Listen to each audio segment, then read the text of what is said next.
மண்ணு வாரி மிளகு வைங்க. வாழை என்ன விலைண்ணா? அவரை எடுக்கல இல்ல.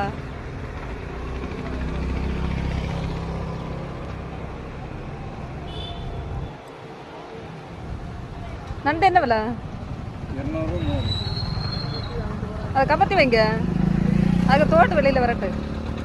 அப்போ இல்லை கல்லர் தெரியும். அப்படிதான். இந்த சைடு இருக்கு அது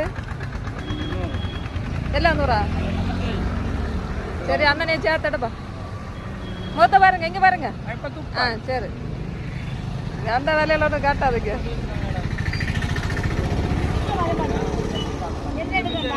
கொஞ்சம் உங்களை எடுக்க மாட்டேன். சரி ஆண்டிய வாழையும் சேர்த்தெடுப்பேன். உங்களை எடுக்க மாட்டேன். பேரண்டா பேரன்